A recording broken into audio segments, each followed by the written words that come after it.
اب تو اگر ثابت ہو گیا نا کہ یہ قانون توڑ کے مجھے وہاں سے اغوا کیا گیا اور جس طرح مجھے ذلیل کیا گیا، تو کیا ایک ملک کی سب سے بڑی پارٹی کے سربراہ کو جب اس طرح اسے کیا جائے تو کیا اس کی پارٹی کو حق نہیں تھا پرامن احتجاج کرنے کا؟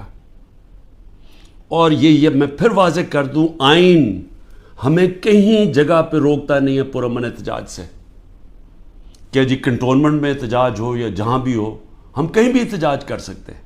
یہ ہمیں آئین ہمیں حق دیتا ہے، ہمیں توڑ پھوڑ کا حق نہیں دیتا، ہمیں جلانے کا حق نہیں دیتا، اور وہ سارے ہم سب اس کی مذمت کرتے ہیں۔ میں نے سپریم کورٹ میں جب مجھے بتایا چیف جسٹس صاحب نے، میں نے اس کی مذمت کی، اور انہوں نے وہ لکھا اپنے آرڈر کے اندر، اور میں نے کہا کہ 27 سال میں آج تک میں نے کبھی اپنی جماعت کو یہ نہیں کہا کہ کسی قسم کی انتشار کے اندر شامل ہو۔ میری سٹیٹمنٹس ہیں، جب ہمارے سے ظلم بھی ہوا 25 مئی کو، جب ہمارے اوپر جس طرح انہوں نے ہمارے ساتھ ظلم کیا کہ ہمیں بغیر کراؤڈ ہے ان کا ڈنڈے مار کے ٹھیک کرو، عورتوں کے اوپر، بچوں کے اوپر جو ہمارے نکلے ہوئے تھے پرامن احتجاج کے لیے، ان کے اوپر جو انہوں نے تشدد کیا، میں نے اگلے دن اسی دن رات کو ہوا، صبح کو میں نے اپنا دھرنا کینسل کر دیا، اور میری اس تقریر سن لیں، میں نے ادھر کہا کہ میں انتشار نہیں چاہتا۔ 26 نومبر کو 4 لاکھ لوگ جمع ہوئے پنڈی کے اندر، اور وہ سارے تھا کہ ہم نے پرامن ایک مارچ کرنی ہے وہاں سے اسلام آباد، وہاں جنہوں نے 30,000 پولیس جمع کر لی۔ تو مجھے پھر پتا تھا کہ انہوں نے ہمارے ساتھ وہی جو 25 مئی میں انہوں نے اس باری پھر وہی کرنا ہے، اور مجھے خوف تھا کہ اتنی زیادہ پبلک ہے اور وہاں خون خرابہ ہوگا۔ میں نے کینسل کر دیا، میں نے اسلام آباد کی مارچ 26 نومبر کو کینسل کی، اور اس کے بعد یہاں 8 مارچ کو جب ہم پرامن ہماری الیکشن کی ریلی نکلنے شروع ہوئی، انہوں نے اس کے اوپر جب حملہ کیا، پھر وہ میں نے ریلی کینسل کی، میری تقریر ہے۔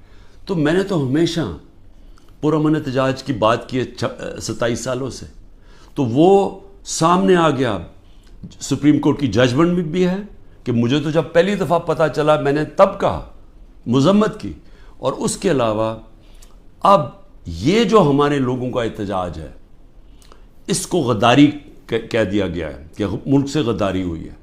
اب میرا سوال یہ ہے کہ غداری کس نے کی؟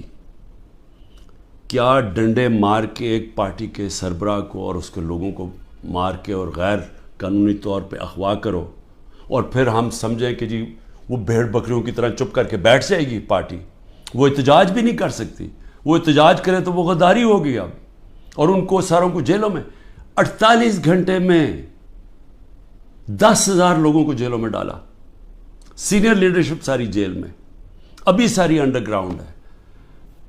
9 مئی سے اب تک ہر روز لوگوں کو اغوا کیا جا رہا ہے، ہر روز لوگوں کے گھروں میں جاتے ہیں، رشتہ داروں کے گھروں میں جاتے ہیں، گھر توڑتے ہیں، پولیس گھر لوٹتی ہے، ساتھ نامعلوم افراد آتے ہیں، چوری کرتے ہیں۔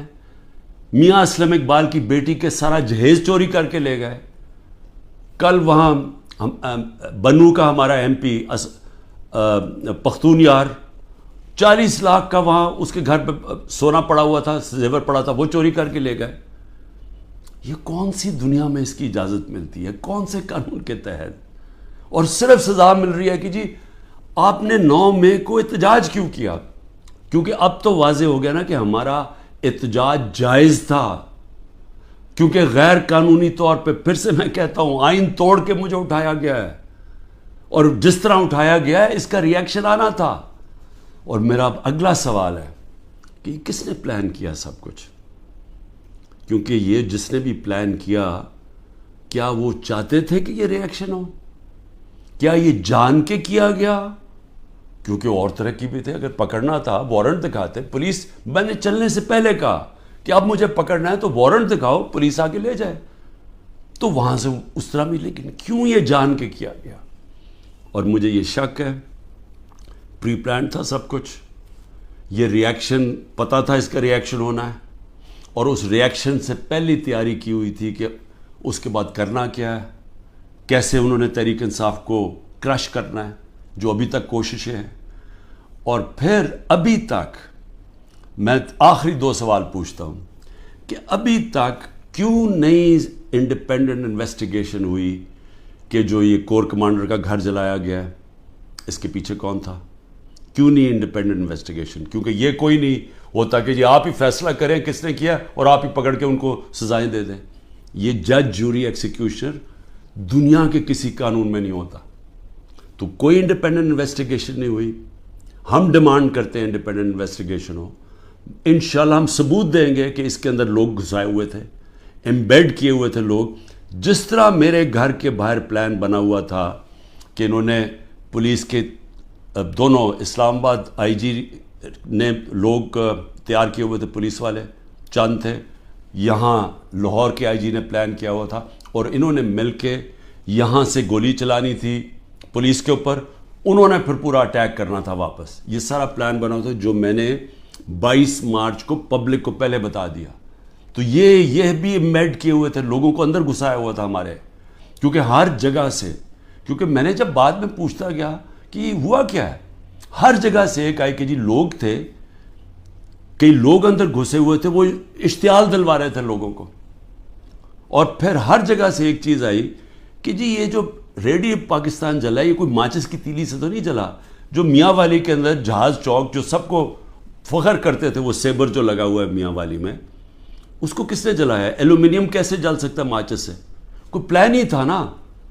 تو چلیں ہم غلط ہو سکتے ہیں لیکن انڈیپینڈنٹ انویسٹیگیشن تو ہونا چاہیے نا اس کا, وہ کیوں نہیں ہو رہا؟ اور مجھے افسوس ہے کہ جو فضا بنائی ہوئی ہے کہ غدار پوری پارٹی کو غدار بنایا ہوا ہے, اس فضا کے اندر یہ نہیں ہونے لگا. یہ جو اس وقت جنگل کا قانون پاکستان میں ہے یہ نہیں ہوگا. اور دوسری چیز میں سوال پوچھتا ہوں آج کہ جو 25 لوگوں کو شہید کیا گیا, جس میں سے 16 ہمارے پاس ایڈریسز ہیں, باقی 9 غائب ہیں, کیونکہ ہمیں خوف ہے کہ اس طرح یہاں اس وقت خوف پھیلایا ہوا ہے, جو یہ جو ظلم کا نظام بنا ہوا ہے اس کے اندر وہ پولیس پہنچ جاتی ہے. یہ 16 کا بھی بڑے مشکل سے ڈر کے ان کے رشتہ داروں نے بتایا, ان کے نام دیے ہیں, پتہ دیے ہیں, جو 16 لوگ شہید کیے گئے ہیں. اس کے علاوہ جو 3 لوگ, پہلے میں 2 سمجھ 3 لوگوں کی ٹانگیں ضائع ہو گئی ہیں, ٹانگیں کٹ گئی گولیاں لگ کے. ایک پیرالائزڈ ہے, اس کی کمر میں گولی لگی ہے, وہ بستر پہ ہے. اور اس کے علاوہ 50 سے زیادہ لوگوں کو گولیاں لگی ہیں. اب میں یہ سوال پوچھتا ہوں, یہ کیا پاکستانی نہیں تھے؟ یہ انسان تھے نا, تو انسانوں کے تو حقوق ہوتے ہیں.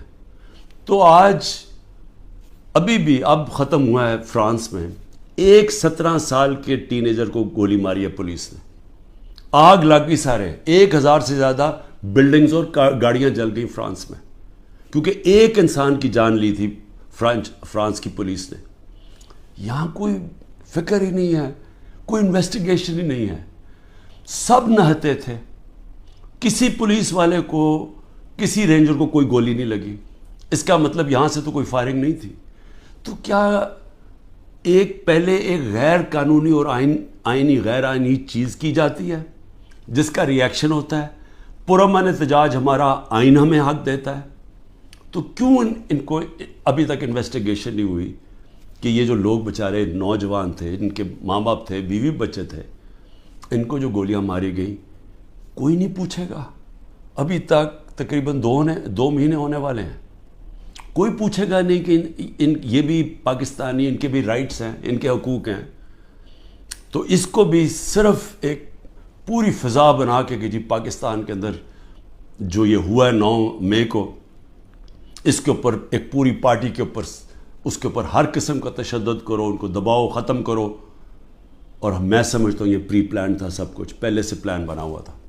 میں آخر میں یہ کہنا چاہتا ہوں کہ دیکھیں, میں پاکستان کی اب بات کر رہا ہوں, میں اپنی پارٹی کی بات نہیں کر رہا. یہ جو ظلم ہو رہا ہے ایک ملک کی سب سے بڑی پارٹی کو سازش کے تحت, کیونکہ الیکشن یہ پی ڈی ایم والے اب لڑ نہیں سکتے, ان سب کو خوف ہے کہ الیکشنز کے اندر انہوں نے ہار جانا ہے.